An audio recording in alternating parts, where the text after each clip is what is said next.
Ni good moment fulani kuona wawili wakiwa na furaha kati ya bibi Coco na mumewe Jude. Bila hii Coco anamtania mumewe kuwa anataka kujifungua. Ni moment fulani vya ambao ni nzuri. Ila wakati wanaendelea mapenzi yao kubishana, mara mlango unagongwa. Ikabidi Jude aende kufungua. Anatokea kidenti chengine ambacho kina mimba na kuanza kumlalamikia Jude. Upokee simu zangu na kupigia simu upatikane mwanamme au umenibloki. Muda huo Jude anamwangalia tu mwanamke. Kwani wewe ni nani? Na hapa unamtafuta nani? Kwa hiyo unaiti kama unijui au kuna mwanamke mwingine hapo ndani?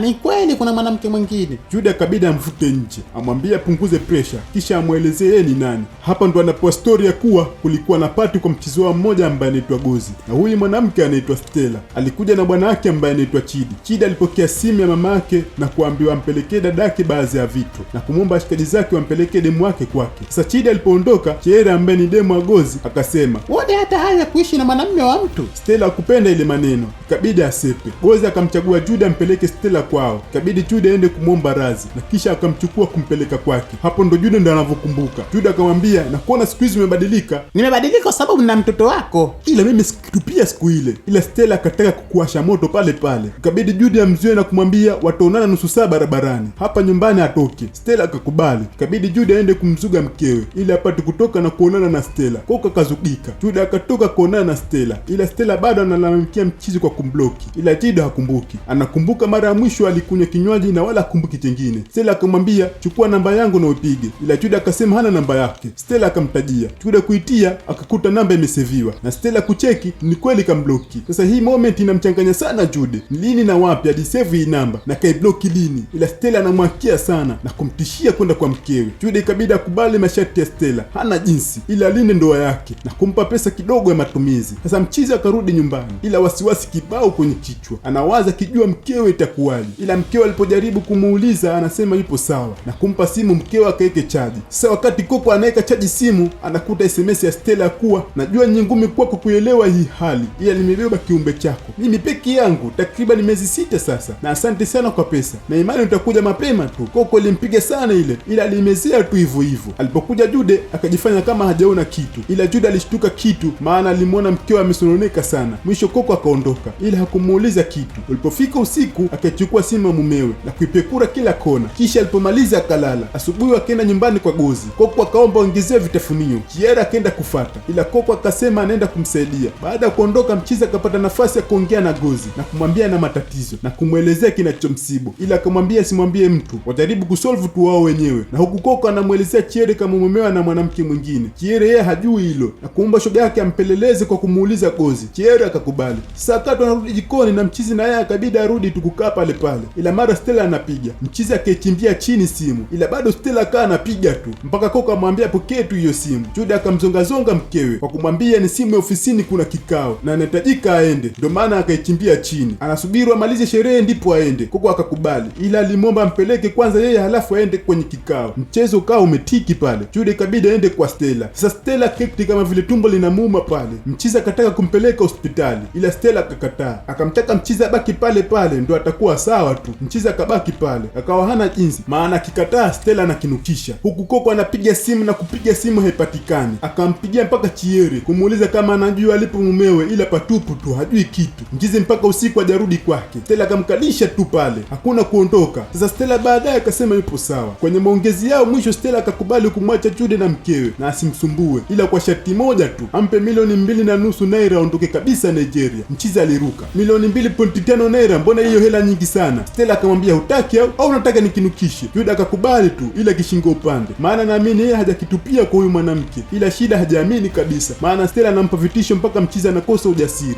Jude akatuma kweli bwana 2.5 milioni naira. Hapo ndo akaruhusiwa kuondoka. Kurudi nyumbani anatemeka kweli. Anaulizwa alikuwa wapi. Anajikanyaga kanyaga tu. Mwisho akajifanya anakohoa akaenda jikoni kunywa maji. Kufika jikoni akawa anajiongelesha tu mwenyewe. Mara Coco huyo akamuuliza uko sawa kweli? Mchizi akabidi azuge tena tu. Coco akammezea tu. Ila anajua kinachoendelea. Usiku wakati Jude kalala, Coco anamka, anatoka nje na kuichunguza gari ya mumewe. Kila kona ya gari kisha akarudi ndani na kuichukua simu ya mumewe. Kufungua SMS hivi alishtuka kuona naira 2.5 imesepa kutoka kwenye akaunti ya mumewe na imeenda kwenye akaunti ya Stella. Ila akamezia na hilo. Asubuhi kaamka yupo freshi. Kama sio yeye, kaandaa chakula vizuri. Mara mlango unagongwa. Kufungua ni Stella. Mchizi alishangaa. Ila kabla Kabla hajaongea na Stella, Coco naye akaja akajifanya kama ana furaha vile, akamkaribisha Stella ndani. Stella akaja kwenye mfumo, akaingia ndani, akamkaribisha kula, kisha apige story. Sasa wakati Coco anaandaa vitu, Jude kabila muulize Stella akaja kufanya nini hapa. Stella akasema pesa haitoshi kusafiria, anahitaji dola 11,000. Jude alishtuka, ila wakati maongezi yanaendelea, Coco akaenda kufunga mlango na ufungua akaondoka nao. Anajua leo samaki wake kaingia kwenye dema mwenyewe bila hata chambo. Akarudi kwenye meza. Wakati huo Jude ana wasiwasi tele, kabidi amwage mkewe kwa anaenda kupiga simu ofisini. Kumbe akaenda kumpigia Gozi na kumwelezea situation. Gozi yeye anamshauri aseme tu ukweli kwa mkewe, ila Jude anaogopa sana. Mara Coco huyo anaona kama samaki wake mmoja anarukaruka tu, anataka kujitoa kwenye chambo. Jude akarudi kwenye meza, huko Gozi na Chiere wanashauriana. Wakaona kwa hali ilivyo na Coco anajua kila kitu na Stella yupo kule, itanuka tu na inawezekana sitoke mtu salamu. Kabidi wafunge safari waende kwa Jude. Huku mezani baada ya kula, Stella akataka kuondoka, ila Coco anamzuia na kusema kuwa chakula kikasumu, ila tiba nayo anataka wote watume makosa yao ndipo atawapa tiba. Wana masaa 4 tu ya kuishi. Stella saa ngapi asianze kulia. Jude akazani masahara, anamsogelea Coco saa ngapi asiomoe beto. Muda huo Coco kwa uchuna wa mbuzi, roho imekauka kweli. Jude anasema hajamfanya kitu huyu mwanamke. Stella yeye analia tu, anahangaika kusepa, ila mlango umefungwa. Anahangaika kutafuta msaada kwa majirani, ila pia hakuna. Akaona hapa atakuja kufa kweli. Kabidi Stella apige goti aombe msamaha tu na kusema hana mimba, na anaelezea mkasa msimu ulivyokuwa. Baada ya Jude kwenda kwake, Stella akamwomba anywe japo kinywaji. Jude akakubali. Sasa Stella kinywaji akakiweka madawa, ile Jude kunywa tu akalala. Kisha Stella akamfanya mchiza, akiamka aone kama kakitupia. Na haya yote kafanya ni mipango ya Chidi, na zumuni lake ilikuwa ni kupata pesa tu, hawana jambo jingine. Jude akamwambia mkewe tayari akishathibitisha ampe tiba tu. Coco akasema yaje atia sumu chakula na kuthibitisha hilo, na yeye akaenda kula kile chakula. Kisha akarudi na kumpa funguo Stella. Stella unaambiwa alipofungua mlango alitoka nduki huyo, mpaka Chiere na Gozi wakashangaa. Husiana mimba huyo, mbona mimba hana na anakimbia sana. Kurudi ndani ungomvi bado upo moto, na ghafla chupa ikavunjika. Mtoto anataka kutoka sasa, kabidi wamwahishe hospitali. Coco anamwambia mumewe anampenda sana na anaamua kumsamehe, na maisha ya ndoa yanaendelea vizuri. Na hapo ndo unakuwa mwisho wa hii movie ambayo inaitwa Good Dead Gone Bad. Tupia maoni yako, umeuonaje Unyamwezi? Mimi nimeelewa kuwa tusio asidi kwa wenza wetu. Ikiwa tunajiamini basi tuseme tu, na hata kama umeteleza basi ongea tu, ila sijui wewe umejifunza nini. Naomba komenti yako hapo chini, kisha like. Na muda wote ulikuwa unasikiliza sauti ya mtu poa kabisa, unaweza kuniita Mr. Coolman ama Jan Gabo Official. Usisahau kusubscribe na kuhit notification bell uliokuwa kwanza kupata Unyamwezi kila siku. Asante sana kwa kunisikiliza,